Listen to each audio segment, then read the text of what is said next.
കാനഡയിലെ main അട്രാക്ഷൻസിൽ ഒന്നായിട്ടുള്ള C N tower കാണാനായിട്ട് നമുക്കിന്ന് പോയാലോ. ഇവിടെ ഒണ്ടാരിയോ പ്രൊവിൻസിലെ ഡൗൺ ടൗൺ ടൊറൻറ്റോയിലാണ് കേട്ടോ സി എൻ ടവർ ഉള്ളത്. 1976 ഇതിൻ്റെ കൺസ്ട്രക്ഷൻ കംപ്ലീറ്റ് ആയത്. 1815.3 ഫീറ്റാണ് ഇതിൻ്റെ ഹൈറ്റ് വരുന്നത്. ആ ടോപ്പ് പോർഷനിൽ കാണുന്ന ഒരു റൗണ്ട് ഷേപ്പ് ഉണ്ടല്ലോ, അവിടെ വരെ നമുക്ക് വിസിറ്റേഴ്സിന് കയറി പോകാനുള്ള ഓപ്ഷൻസ് ഒക്കെ ഉണ്ട് കേട്ടോ. അതിനുവേണ്ടി നമുക്കൊരു എക്സ്ട്രാ പാസ് കാര്യങ്ങളൊക്കെ എടുക്കണം. അവിടെ ചെന്ന് കഴിഞ്ഞിട്ടുണ്ടെങ്കിൽ നമുക്ക് ആ ഒരു ടൊറൻറ്റോയുടെ വ്യൂ കംപ്ലീറ്റ് ആയിട്ട് നല്ല രീതിയിൽ എക്സ്പീരിയൻസ് ചെയ്യാനായിട്ട് പറ്റും. ഒരുപാട് റെസ്റ്റോറൻറ്റ്സ് ക്യുസീൻസ് കാര്യങ്ങളൊക്കെ ഉണ്ട്. അപ്പോൾ നമുക്ക് അതും ഫുഡും എക്സ്പ്ലോർ ചെയ്യാനുള്ള ഓപ്ഷൻസ് ഒക്കെ ഉണ്ട്. നമ്മൾ ലിഫ്റ്റ് ത്രൂ ആണ് പോകുന്നത്.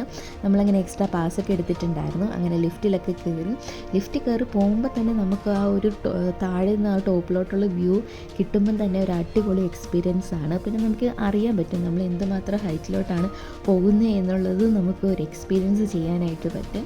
ഓൾമോസ്റ്റ് ഒരു 1 to 2 minutes ഒക്കെ എടുക്കും നമ്മൾ മുകളിൽ എത്താനൊക്കെ ആയിട്ട്. അവിടെ ചെന്ന് എത്തിക്കഴിഞ്ഞപ്പോൾ തന്നെ ഞാൻ ഫസ്റ്റ് എൻ്റെ കണ്ണിൽപ്പെട്ട ഒരു കാര്യം എന്ന് പറഞ്ഞിട്ടുണ്ടെങ്കിൽ അതിൻ്റെ റൂഫ് പോർഷൻസ് കംപ്ലീറ്റ് ആയിട്ട് മിററാണ് കേട്ടോ. നമ്മളെ തന്നെ നമ്മളിങ്ങനെ കണ്ടുകൊണ്ടിരിക്കുകയാണ്, കംപ്ലീറ്റ് ആയിട്ടും മിററാണ്. അപ്പോൾ എല്ലാവരും ഇങ്ങനെ ഇൻവേർട്ടഡ് ആയിട്ട് നിൽക്കുന്ന ഒരു ഫീലിംഗ് ആണ് നമുക്ക് കിട്ടുന്നത്. പിന്നെ അവിടുത്തെ വ്യൂ എന്ന് പറഞ്ഞിട്ടുണ്ടെങ്കിൽ ഒരു രക്ഷയില്ലാത്ത വ്യൂ ആയിരുന്നു. ടൊറൻറ്റോ കംപ്ലീറ്റ് ആയിട്ട് നമുക്ക് അവിടെ കാണാനായിട്ട് പറ്റും കേട്ടോ. ആ ഒരു ലേക്കിൻ്റെ വ്യൂവും ഒരുപാട് ബിൽഡിങ്ങും കാര്യങ്ങളും എല്ലാമായിട്ട് എത്ര ടൈം വേണമെങ്കിലും നമുക്ക് അവിടെ സ്പെൻഡ് ചെയ്യാം.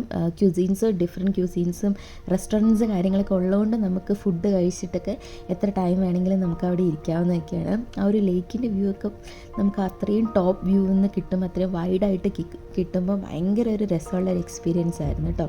സി എൻ ടവർ ആക്ച്വലി വേൾഡിലെ ടോളസ്റ്റ് ഫ്രീ സ്റ്റാൻഡിങ് സ്ട്രക്ചർ ആയിരുന്നു ബുർജ് ഖലീഫ വരുന്നത് വരെ 2007 വരെ.